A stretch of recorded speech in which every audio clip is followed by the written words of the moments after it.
Testing, hot outbound call. 1, 2, 3, 4. You on the air? Are you ready? Make the approach. Plant your feet firmly in the ground. Head down. Eyes on the ball. Relax. That's it. Get your left arm straight. Your right arm straight. Relax. Lower your right shoulder. Go! The Honeymooners Podcast, the only podcast that is all about the greatest show of all time. With the stars, Joe Conti and Louis Fatts.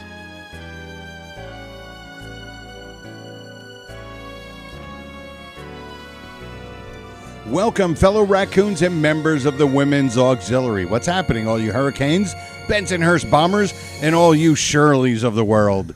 You are listening, Ralph's friend Shirley, by the way. You're listening to the Honeymooners Podcast. Gersh's secretary. Yeah, that one too. You're listening to the Honeymooners Podcast with me, Joe Conti, and my pal Louis Fatts. Well, I want to try it on someone else. Miss Evans, please tell Mr. Peck I'd like to see him in here for a moment. Mr. Tebbets, too. Had to go back to Mr. Marshall. You had to go back to Bishop. You went back to the gravy, didn't you? Yeah, I had to. Yeah. Two consecutive weeks of Mr. Johnson.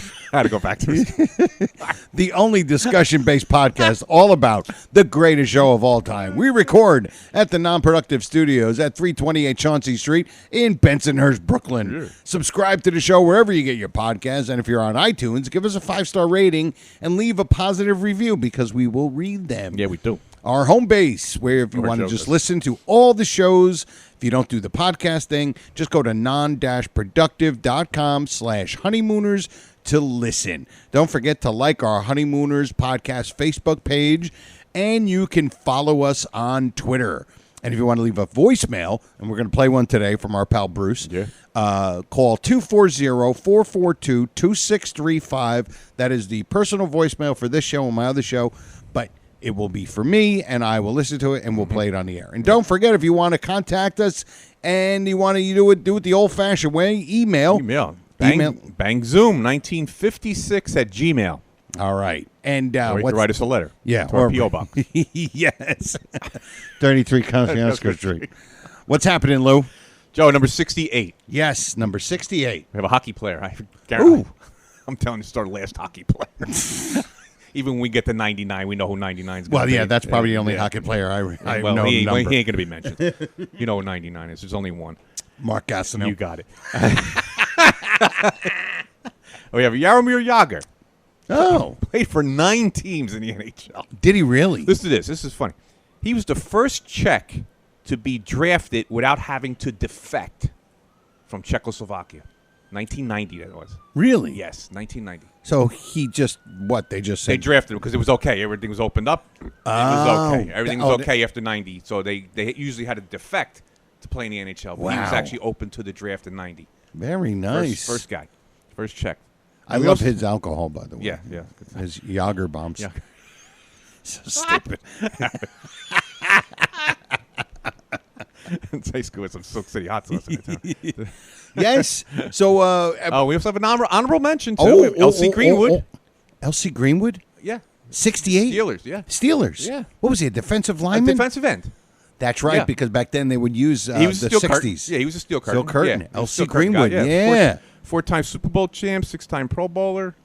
That's for our guy out there who keeps on writing us on our Steelers. Like, if we ever, feels hurt if we haven't mentioned the Steeler. Like, hey, you didn't mention Joe Schlapotnik. He was on the Steelers taxi squad. He wore number 75. Yes. Yes. You know where Joe Schlapotnik is from? Joe Schlapotnik? Schlapotnik, no. Charlie Brown's favorite baseball player. Really? Yes. How come I don't remember that? Because I read all the Charlie Brown books as a kid. Joe Schlapotnik. Joe Schlapotnik. It's a fictitious player. I used to read all the Charlie Brown books. I had such low self-esteem. I used to think I was Charlie Brown, and I ended up marrying a redhead. And then you moved on to Ziggy, and you felt better. Yeah. Once I got into the corporate self-hatred world. All right. Well, listen. Before we get started, we have to first of all mention our great sponsor, Silk City Hot Sauce.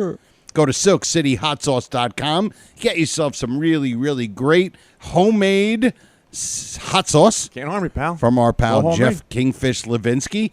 So what you do is go to Silk City Hot Sauce.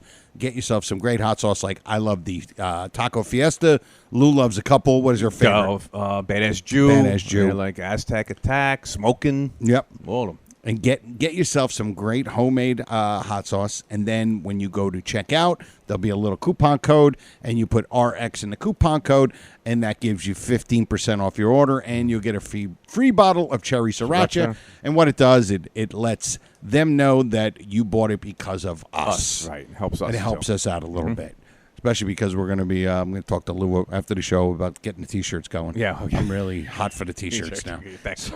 So having logistics problems with that, right? yeah.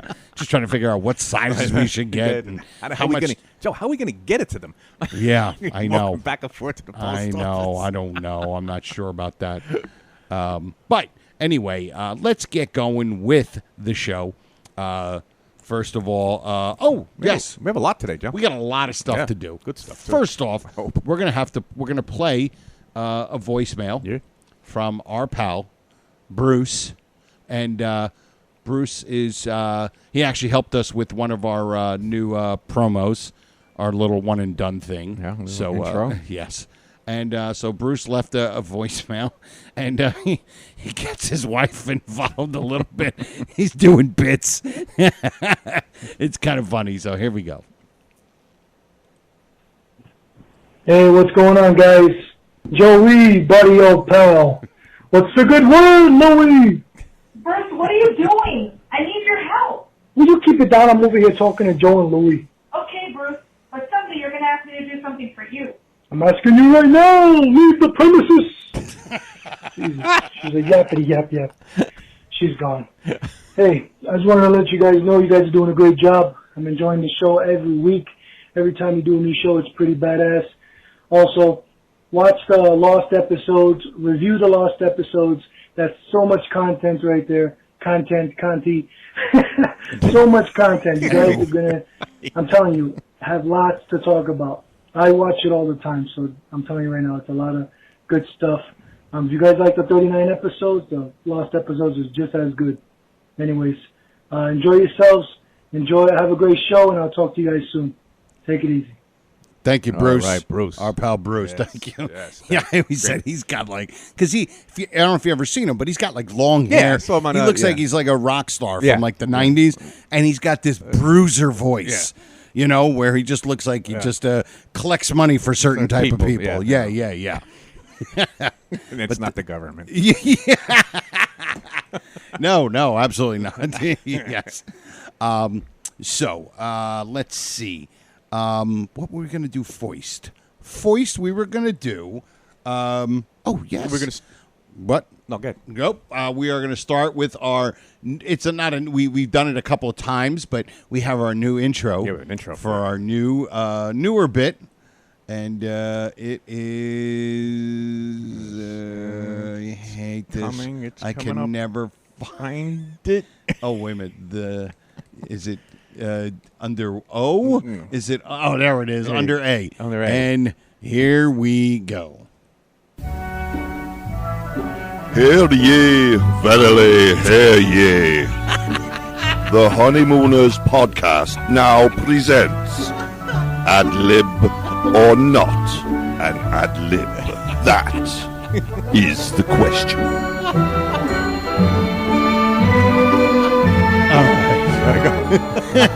All right, that is my pal from Copenhagen in Europe, my pal Dave Ingram, who's like a rock star out in Europe.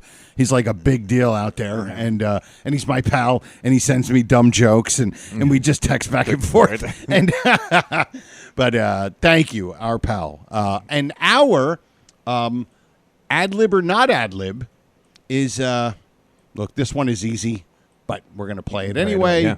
And it's from The Man from Space, and it's after Ralph comes out in his crazy costume, crazy costume. And this is a double ad lib. Double ad lib, yeah. Here we go. Well, what do you think?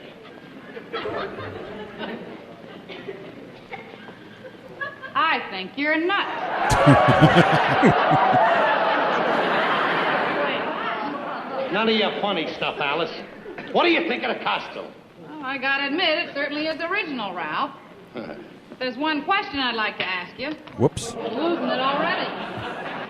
Let me have that. That's my denaturizer. While we're on the subject, what are you supposed to be? What am I supposed to be? The man from space. All right. So now, obviously, while he was showing off his costume, a little thing falls off, and she goes, "You're losing it already." And she didn't even know what it was yet. Yeah. And he said, "That's my denaturizer," which obviously is an ad lib. That's 100%. 100%. There's no gray area on that one. There's nobody is going to argue that and lose. Yeah, there's no way. No way. Because it falls off. Yeah. And she ad-libbed before that. Right. You're losing it already. You're losing it already. That's not a line. She No, had. So there's a double. Everybody knows of the denaturizer. Yes. Everybody knew that was an ad-lib. Absolutely. But everybody forgets that she ad-libbed before that. Yeah. So we have a double ad-lib. Double ad-lib. And it's 100% lock, stock, and barrel. There's no way that was written. Yes, exactly. There's no way. You could bring all of your best attorneys. There's no way you're going to win this argument. You can bring Sam Wiggum if you want. Yeah. Any attorney. You could bring one of your wives to try to argue with us. Yeah. And I'll probably bring my wife. She'll probably convince me that it wasn't an ad-lib for a TV show that she doesn't watch. But so that is our basically our official first start of ad lib or not to ad lib with an intro. with a great intro. So now we are going to go into, and this isn't a Louis observation or anything. We just want to have a little fun. Just discuss a scene. Discuss a scene, and this is from On Stage. Right. Obviously, the great On Stage. Yes. Yeah. And first, Yes. part of it is a classic. Classic. Where how did you describe it, Lou? We're going to the vault. The vault. We're going back to the. We're going to go back into the flub flub vault. Right. And we just got to get a nice creaky door. Joe's going to get that set up. We're going to go into the flub vault. The flub vault. Yes. Maybe we'll have a special flub intro for the flub vault. Yeah. Yes. With the creaky door. Yep. You know, because and we'll we're not very imaginative. No. But we're not imaginative, but we're still going to get a cheap laugh by playing this. Of course. Of course. And now, the Honeymooners podcast presents It's not in the top hand drawer. the flub of the week. From the flub vault. From the flub vault. Yes. The reflub of the week. All right. So this is this was one of Louis' flubs that when he found, and I was like, this is, and it's so subtle. Because but there's no stumble. He's stumbling right prior to this, but there is no stumble. There's no spoonerism. Correct. And and that's what it is. Basically, it's that smooth flub that if you're really not listening, you don't know it's a flub. Yep. And here is the flub. Classic from On Stage. I'm afraid you're wasting your time. Ralph is never going to change his mind about the lodge putting on a play. Mrs. Cramton, I have every confidence that the lodge will make money. And in fact, I've thought of a way of convincing Ralph not only of becoming part of the lodge and not only of okaying the play, but being in it himself.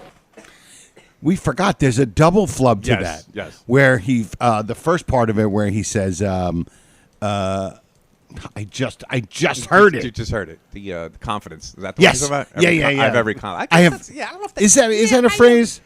I have all the confidence. I have all the confidence. I have every confidence. Maybe it is. Maybe it is. We don't talk like that anymore. No. I got all the freaking But it's a great little flub where he says, not only have I convinced Ralph to be a member of the lodge. Being a member of the lodge. Which he already is. Yeah, which he already is. But he's probably about to get thrown out from his buddies and his pals and his friends. But, yeah, from the flub vault, the great Mr. Fabersham. And you know what? Before we continue, we were talking about this. Did they make up the name Fabersham? Yeah, we were Joe mentioned this before the show we went on, and we're getting our things together. Yeah. Which it doesn't take long because, as you can tell. As you can tell by the production of the show. And Joe's saying, I've never heard this name Fabersham. I've never heard the name Fabersham. Yeah. Like, there are certain names like McGillicuddy that you don't hear anymore. I mean, but I think Lucy was the last one. Yeah, Lucy was when I think of McGillicuddy, I think of Lucy. Fabersham. Yeah. What is that? Yeah, what kind of name is that? And I was just saying that it might be just the writers and Gleason coming up with a funny sounding, weird but elitist type name, Mr. Fabersham. And it ends up being where they're imitate, and he's doing basically his John Barrymore, and doing his Mr. And then Norton comes in doing James Cagney. Right? And I just think they figured out that that's just a funny, perfect sounding name, Fabersham. Sham. So think of it. Sham means baloney. Yeah, it's a sham. Yeah. Maybe that's where it came. Maybe they made up the name. It's Fabersham. Whoever came up with that, it's a perfect name, and it works. And now we're so used to it that nothing else could be substituted for that name. No.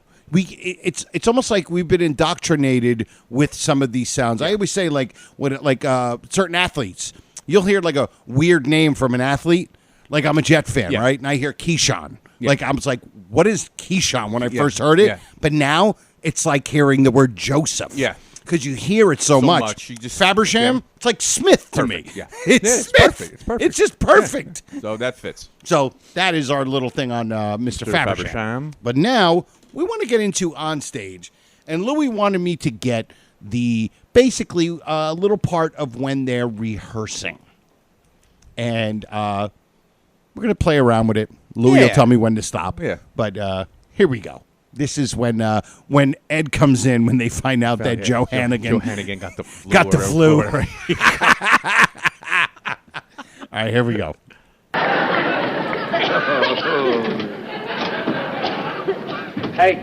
Hey, Ralph, did you hear the news? Joe Hannigan's got the flu. He can't be in a play tonight. He's not going to be in a play. No. That's impossible. He's got a big speech in the last act. Well, what are we going to do? Who's going to take his place? Edward Norton, thespian, to the rescue. Are you crazy? You don't fit Hannigan's part. Maybe not, but I fit Hannigan's costume. I will not go on tonight. My favorite. Oh, Ralph, what are you talking about? Look, how do they expect me to give a finished performance when they throw inexperienced actors in at the last minute? How dare Hannigan get the flu? I love How that. can he do this to me? To me. Ralph, look, I've been studying the script and the speech, and I know it pretty good by now. And if you just give me a chance there, I promise I'll do my very best. Of course you will, Ed, and you'll be just fine. Look, we can rehearse the scene right now. Okay, well, we can stop it. I'm going to pause for a second. Pause there. We can go back if we want. We got so many things to talk about here. Yeah. First, when Norton comes in, I think we touched on this once. We did, I think. For a second. Yeah. When he is like, Hannigan got the flu. Hannigan gets the flu. Joe Hannigan. Yeah, Joe Hannigan. My pal. From last week. And so they just decide right there. Right then and there on the at spot. At 328 Chauncey Street. I wish I knew what their apartment number was. Anybody ever nobody try to guess? No, we kind of try to figure out the floor at a time. He's at least the second floor because Judy Connors lives downstairs. Like 2B or 2C or Ed's something. upstairs 3. 3, maybe. The real Chauncey Street building in the pictures is only like 3 stories. Yeah. So we don't know. We don't know. Right. Yeah. But he's not on the ground floor. He's not on the ground floor. But I just love it because Norton comes in, I guess because he's got the phone, and he finds out. And he's like, yeah, I can do the part. And he's basically asking for permission from Ralph if he can have I could do the part. Yeah. It's like, you don't want to ask Fabersham, at least run it by Freddie Muller. Running past Freddie Muller. He's the entertainment chairman. Exactly. Had absolutely no input on this thing whatsoever. Apparently, Norton wasn't good enough for any of the other parts. The upstairs maid. The upstairs maid didn't have nicer knees. And so he's like, I'll do it. And, of course, he says, you don't fit the part, but I fit Hannigan's costume. Okay. Which is a great joke. Great joke, yeah. So now we'll... and it's a way to get Norton, obviously... to get Norton involved. Of because course. That's what the show is. It's Yes. Ralph and Norton. Yes. I mean, I don't think any of us want to see Joe Hannigan. Really, where's Norton? Exactly. It's like, wait a minute, we wanted Curly. Why are you bringing her shrimp? Yeah, like, we don't want... we don't want to see Frank Marth coming in as Joe Hannigan saying Peloponnese. It just wouldn't work. All right, we'll continue. Ed, do you understand the situation?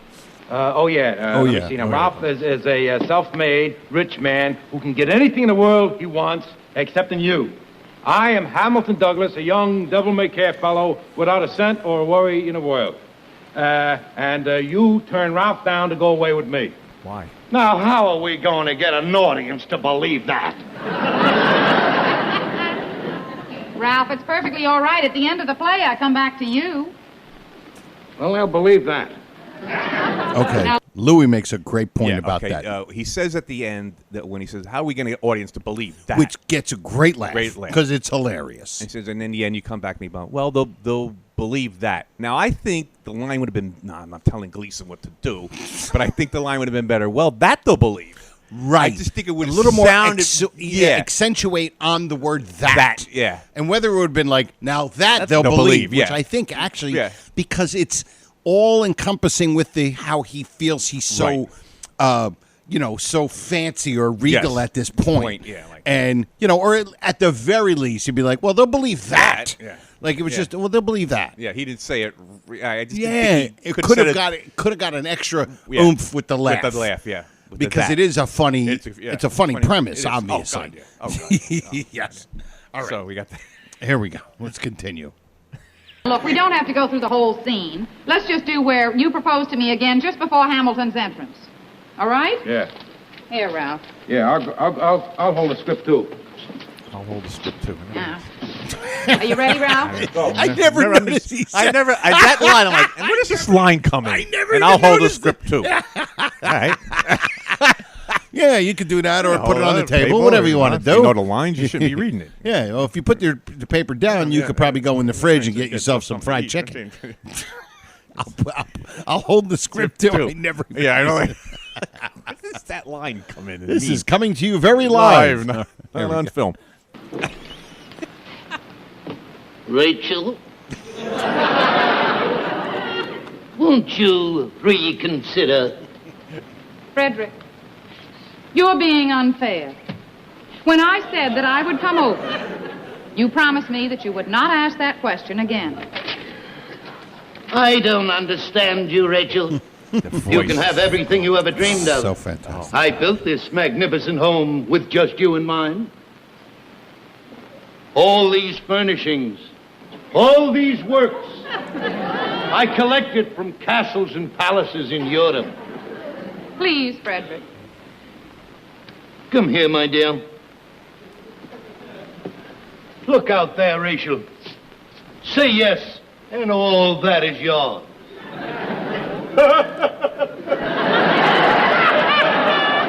Now, what are you laughing at? What does Rachel want with a Chinese restaurant and a pizzeria? Okay. Now, I just want to say one thing. Joe, go. When he first says, look at all these furnishings, all these things, the audience is getting it. They understand. He's pointing to this apartment. Hovel, this hovel. And so they're getting the laugh. They're getting the gist of it, just the idea that he's pointing. Obviously, he's acting. Yes. But he's pointing to this hovel. And he's like, this will be yours. And it actually goes to another level when he tells her to look outside. She actually looks out the window. And then Norton says, this huge estate. Right. A villa. We have a villa. And then I think we even said when we talked about this, we said, in 1955, I would have been okay with a Chinese restaurant or a pizzeria. Yeah. It's not a bad business. Yeah, really, in the neighborhood, whole neighborhood. And now we get to one of the bigger parts here. Yeah. Here we go. Come on, Ralph. Come back here. We'll start right from where we left off. Come on, we have to rehearse the scene. Come on. Now do it right. Do it Frederick, right. You're a wonderful man, and I'm very fond of you.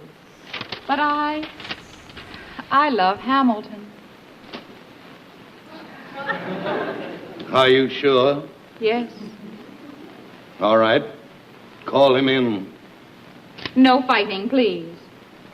I'm a fighter, Rachel. But I'm also humble and a good loser. Hamilton, come in. Frederick, fake understand. open door. Yeah. Hamilton, you're a lucky man. You've got the greatest woman in the world. Be good to her. Oh, if I didn't think I could make her happy, I would never have told her that I love her. After all, love and happiness is all I have to offer her. I don't possess a mansion, a villa in France, a yacht, or a string of Peloponnese. I'm glad to hear... String of Peloponnese? Where do you see that? Right there, a string of Peloponnese. That's a string of polo ponies! That's all. Well, it isn't my fault. They put the right one together. Dusty on that hall. Okay. Now it's a classic moment scene, of and everybody knows the Peloponnese. Peloponnese. It's just classic. Louis makes a great little point about that. Yeah. Okay, well, we're going to go through, but the point about the Peloponnese. Now, here's the deal. We're going to start from the beginning here. They should be rehearsed. The show's going on that night.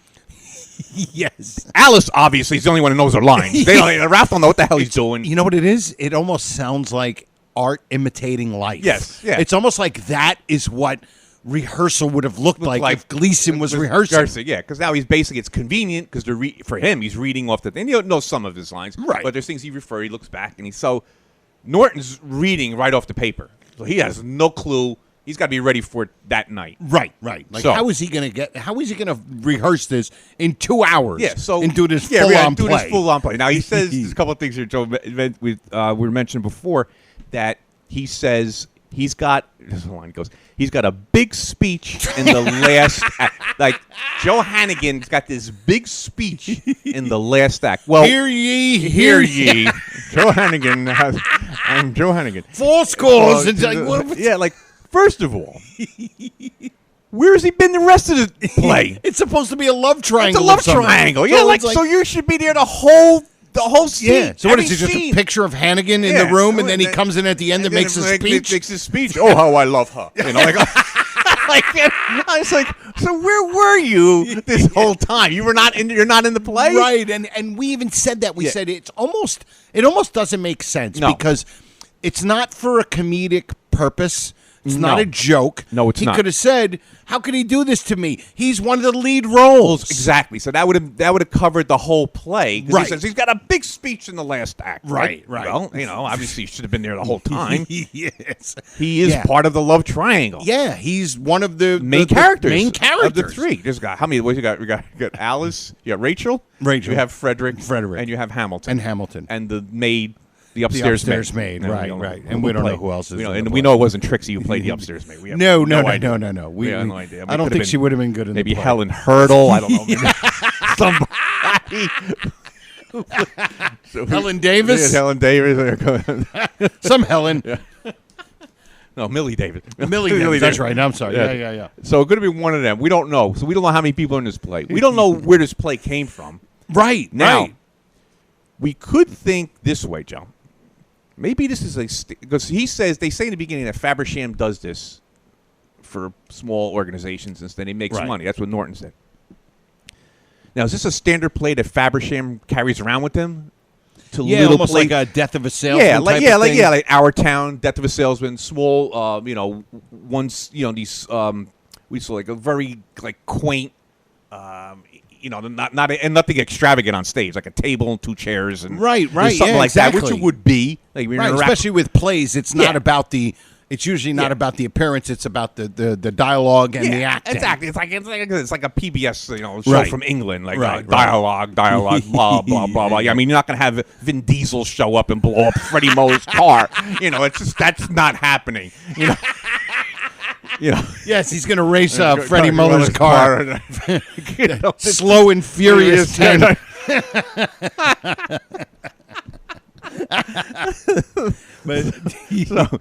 one more point about this. With you're talking about the script, and they don't know what they. I mean, the players that night, they really not. Only Alice, the other two don't know what the hell they're talking about. Now the Peloponnese line. Now, if they're rehearsing, you would think like all week, right, Joe? You say they're rehearsing all week. We don't know how long. We don't know how long the thing was from Fabersham it's at least a week to the play. It has to be at least a week. You would think for them to rehearse, set things up, sell tickets. You know, the whole bit. So, why is Ralph so like surprised by this Peloponnese line? Haven't you been hearing this Polo Ponies all week long? Yes. That you should know, right? And that's where for comedy purposes, because if you think about it, real life, if he would have been String of Peloponnese, he would have been like, String of Peloponnese? It's a string of polo ponies, he should, which would have gotten a laugh. Yeah, exactly. But this is when, first of all, it's when he's in the middle of saying something. Oh, yeah. And then he stops, turns around. So now it's a build. Yes. And he's like, string of polo ponies? Yeah. Where do you see that? And then, of course, now it's building. Yes, it's building. And then Norton's like, look, right here, a string of polo ponies. Yeah, Peloponnese. Peloponnese. I'm not getting it right. Yeah. And then, of course, Ralph goes, that's a string of polo ponies. So, like, which it's, like you said, it's like this triangle. Yeah, it's a pyramid a build-up of the joke. The joke, yeah. Because, obviously, the joke would have been, you would have got the joke. Mm-hmm. Oh, he said Peloponnese instead of polo ponies. Yeah. But it wouldn't have been as funny. No, and that is, if you ask anybody what do you remember most from that episode, it's String of Peloponnese. I think. And then it comes back again with Herbert J. Whiteside. Oh, you said one line I didn't understand. Oh, what's a String of Peloponnese? Yes, so it's a callback. Callback, right. You call that callback. And that's what it is. So it is the one outstanding. Every episode has that one. I mean, as good as they are, and there's many things going on that are great, there's that one thing that stand out. Right. It's like Peloponnese. I think you're right. It's like the mambo dance stands out, and the dance itself, and this is what stands out here. So I think there's two things in this one, though. I think the way Ralph acts. Oh yeah, with the overacting. Would you say? Well, you called it that time. You said actors acting badly. Yes. Yeah, actors. Yeah, I think it's amazing when I see actors and they're in the show or movie that they're in acting, and they're acting badly. Like Art Carney's awful. Right. He's awful. To me, that's great. Yeah. I love that. It's like, wow. It's like, look, putting two mirrors, pitting them against each other. Where you're just looking in upon. Yes. So it's so great. But it's like it. And that's what, listen, they were phenomenal writers. And it's all for it's for but it was simple. Yes. It was simple, basic, amazing comedy. Yep. And just even that part where it was the build-up. And then the Ralph voice, which I love. Rachel. Rachel, and then my two favorite lines don't get big laugh. I don't even think one gets a laugh. The first one is, I will not go on tonight. Right. It's like a little chuckle. Correct. Yeah, so it's really not... I just love it because I just love the delivery. Yeah. Then I think it's all-encompassing. It's that whole... It's the whole idea of all of the things that he's doing when puts his hand on his forehead, like overacting, turning and being all upset or mad.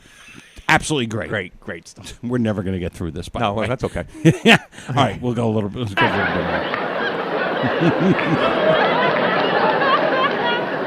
I can't go on with this. Ralph, it'll be perfectly all right in the pot. Look, Ed, why don't you just go upstairs and practice get by out of yourself here. for a while, okay? Love and happiness are all I have to offer her. I don't possess a maid. I love that. As he's saying, as I he's can't walking do out. it with him. I tell you, he makes me blow higher than a kite. Ralph, will you please relax? I can't relax. I don't even know if I know the ending or anything. All right, Ralph, if you're nervous about that, we'll do the ending right now. We'll rehearse it now. We'll start from where I come back to you. Where am I? You sit right here in this chair. You know. And I come in. Wait a minute now. I find it. All right. You got it? I'm sitting. I love that. I never noticed that. Yeah, like I'm sitting. I'm sitting. You can just say, okay, I got my place. That's what you actually should say. Okay, I'm sitting. All right, here we go. Can't believe we're over 30 minutes already. Yeah, that's all right. Who cares? I ain't going anywhere. It's raining outside. Rachel. That's almost like a callback. Oh, God, yeah. You forget. Rachel, you've come back? Yes.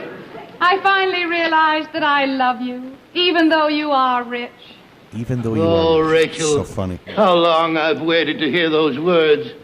In spite of all of my possessions, and all my wealth, I realized that without you, I was poor. Nothing meant anything to me. My mansion, my villa, my yacht, my string of palopones. Listen to that audience. They're going nuts. Crazy. Now he's got me doing it. And I won't be able to get rid of it either. I know I won't. Now look, call up Faversham. Tell him to get somebody else besides that nut upstairs. Ralph, you can't do that. And you Okay, know wait a it. minute. Hold on a second. I just want to say something. First of all, Faversham has no idea that Norton, that nut upstairs, is in the play. Is in the play. I'm still thinking it's Joe Hannigan. Tell him to get Joe Hannigan back in here. And that nut upstairs. Oh, that's a great line. I love that. Just great. That nut That upstairs. nut, and we've always said that when Gleason would say something about Ed, about Ed Norton character, where he was angry with him, it was always, if you think I can't make that kind of money, if that nut can, yeah, it's just the way he delivered that. Yes. Such frustration and anger. Oh, it's wonderful. Here we go. Please calm down. The show is tonight. All right, the show's tonight, and I know the show has to go on. I'll do a performance tonight, but I want to go on record right now as saying that the only reason I'm doing it is so that those people who spent their good money to see me will see me. Thank you. Now listen, Ralph, let's Thank just you. both sit down and relax a little bit. You know there is such a thing as being over-rehearsed. You're right, I don't want to lose my voice. And one thing you've got to promise me. Don't have a fight with Norton before the show tonight. There is no point in upsetting yourself. All right, you're right. Let's take it. Hey, Ralph, Alice, I'd like to get an opinion. Trixie is no help at all. I thought maybe you could help me out. Oh, what is it, Ed? Well, now, just look at me now. Wait a minute. Now, you got it? Yeah. Now watch. Well? Oh, I'm trying to find out which is my best profile. When I get on the stage, I want to look my best. Why don't you stand with your back to the audience? It's a good And line. it's your left side. Left side? Yes. That's what I thought. Okay, thank you. I'll go up and brush up there. I don't put that to mansion. Don't fill in the man. Oh, it's great. How do you like him, Alice? How do you like him? No, There's one thing I can't stand. It's a ham. And that's where we cut off. Joe, just noticed when he walked out the door. I just Right. heard this, maybe because I'm wearing headphones. He goes out the door and he goes a string of and it stops. Yeah, and he's out the door. Yeah, I just noticed that now. I just noticed it right now. Yeah, I don't know if this is a mansion. Yeah, a string of. And it you don't fades know. out. You don't No, know if what he said- he's saying. if he says it saying the right polo way or not. ponies or Peloponnese. Yes. Absolutely. Oh, God. But yeah, it's so, like we said, it's such a great scene, Yes. and the polo ponies Yes. is the pinnacle Yes, of it this is. episode. With so many other great working parts, Yeah. the With Ralph overacting, special the yeah. voice. Yes. When he first says Rachel, everybody just laughs because Just- it's hysterical. You don't expect that coming. Like we've seen it 3,000 times, but people seeing that for the first time and just see Gleason, you're ready for Gleason to come in with his line, and you're just going to think it's in the Ralph Cramden voice, and then he hits us with Rachel. Yeah, Rachel. All right. Well, we're Great gonna scene. do we're Great gonna scene. do our last thing for today. We're going a little long today, and I That's know all right.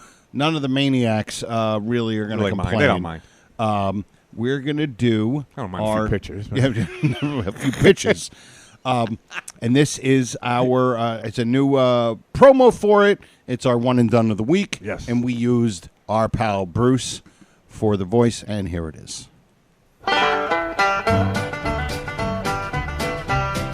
The Honeymooners podcast presents the one and done player of the week. Nice. There you go. It's a weird sound that he gave me, Yeah. too. I kind of liked it. It almost sounded like it was coming from like an AM radio. Yeah. And I loved it. So, our one and done player of the week is, and you know what? I wanted to do this with this person because we never mentioned him on the day that we were talking about our favorite one and dones. Yeah. And we just forgot. We forgot him. And it is. How could we forget? How could we? And I'll just play it, and you're going to know who the one and done is. It's not Harvey, because you're going to hear Harvey's voice. Here we go. Well, I see you showed up, wise guy. Oh, hello, Harvey. Come on, let's go inside and get started. Oh, I can't go yet. I'm waiting for a friend. For a friend? You ain't backing out, are you, wise guy? Oh, no. I perish the thought. I'm not backing out. I'm just waiting for a friend who has to show up. Okay, come on, let's get inside. I'll be ready for you in a minute. Don't... Hey, what are you doing? Out of my way, buddy. Hey, get a load of fatso there. Come on, let's get moving. Just a moment. What did you say? I said get a load of fatso there. Want to make something out of it? I certainly do.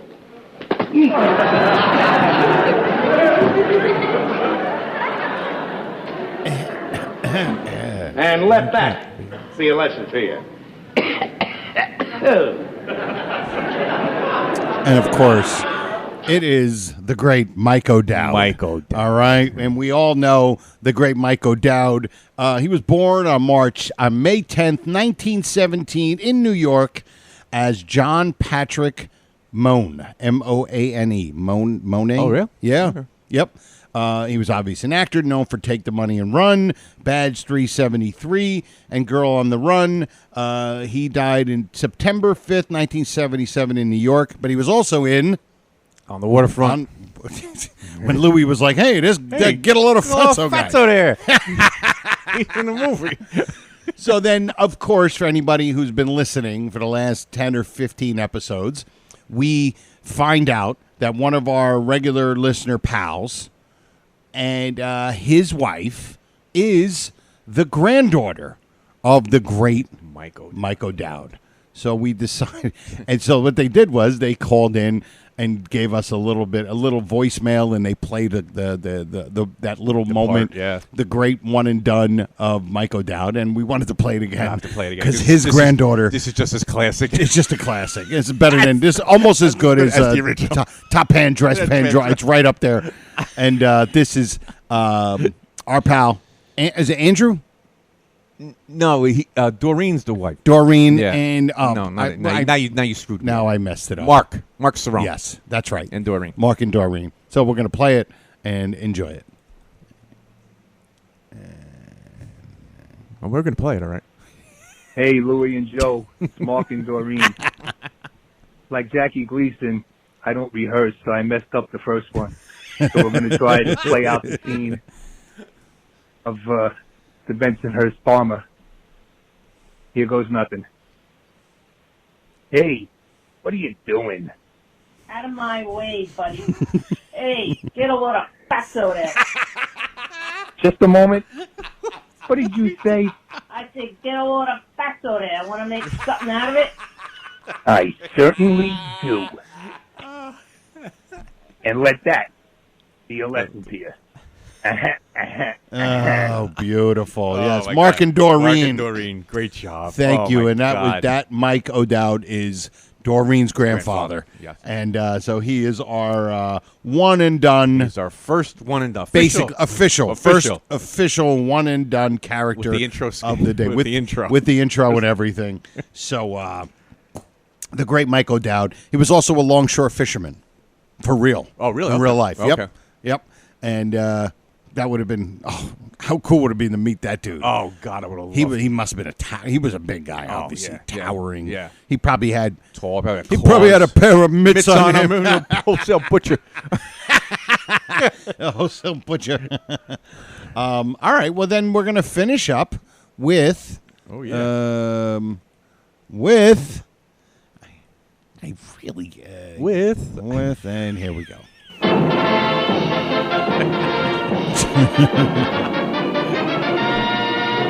Now, Tom, who is our first guest, please? Our first guest, ready to leap the first hurdle on his way to the $99,000 answer, is our courier from Parsippany, New Jersey, Joe Conti. There we go. Here we go. All right.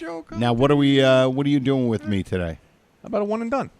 Let's do it. Want to go one and done? Let's do it. All right, we're gonna stop with the one and dones pretty soon. Yeah, we'll be. I'll make this hard. We'll for be you. done with those things soon.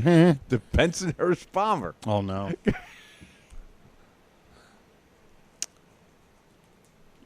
How many one and dones? 4. There's 4. Yes. Just in the Bensonhurst Bomber. Just in the Bensonhurst Bomber. Obviously, Mike O'Dowd. Mm-hmm. Harvey. George. This one's tricky.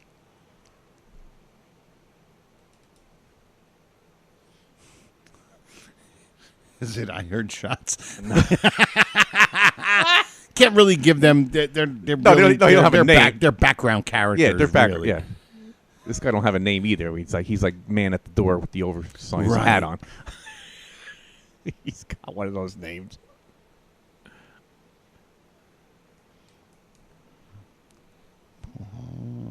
I thought you were going to get it before, but when you were playing the skit, you had your head down. When you were preparing this thing, I was always going to hear it. Oh, no. You didn't. You weren't paying attention as well. I was not. So there's one more one and done in Bensonhurst Bomber. Not a mention, because there's a lot of mentions there. There's Nutsy and Red and Shifty. Right, This guy's actually seen. You see him. Without a name. The guy hitting the heavy bag. The speed bag guy. The speed bag guy. Right. Yeah, speed bag guy. Speed bag guy. That is great. There you go. 4 one and dones. 4 one and wow. done. You got it. All right. I can't believe it. All right. Well, let's see. Who do we thank? First of all, we thank Silk City Hot Sauce for being our sponsor. Go to SilkCityHotSauce.com. Put RX in the coupon code. Get yourself 15% off and a free bottle of cherry sriracha. Who else can we thank? Everybody who listens in. All of you guys, whether it's Bibbs, Ira, Andrew and Kevin. Yeah, it and, just goes on. Norm. And on. Yeah. I mean, guys, all you guys. John, Espo, and all. They all just Mark. The two Marks. Yep. Can't absolutely. name everybody. But we thank you because you guys are every week. Oh my God! You guys are like religious. Our Tony, my friend Tony, religious. It makes it more fun it makes it even more fun to do the show. Yes, knowing that these maniacs actually do like it. They really for it. Yeah. There's lunatics that wait for this. Like, oh my God, you must be living under a bridge. Like, what's wrong with you? But thank you. I can't even express. Mention everybody. All you guys who email us, comment on Facebook, and of course some of you special pals. A special thanks to Mark and Doreen. Yes, always. Yep, for that. Yep, all of you. Thank you. Thanks to the great Facebook group, the Honeymooners Raccoon Lodge with Joy and Brother Norton. Go on Facebook, join their group. It's a lot of fun. They have a good time. Soon I'll be doing my Conti and Kenny show back on the air, live and very live. And hopefully I'll be doing the No B-Sides podcast, my Beatles podcast soon. And my 1-hour CD called Happiness. You can download it anywhere you get music or comedy. If you want to support me, that's great. But if not, you can find it on any of these things. It's called Joe Conti Happiness. And that is it. Number 68 in the books. For me and Louie Fats, we say thank you, and we'll see you next time. E pluribus raccoonum. Good night, all.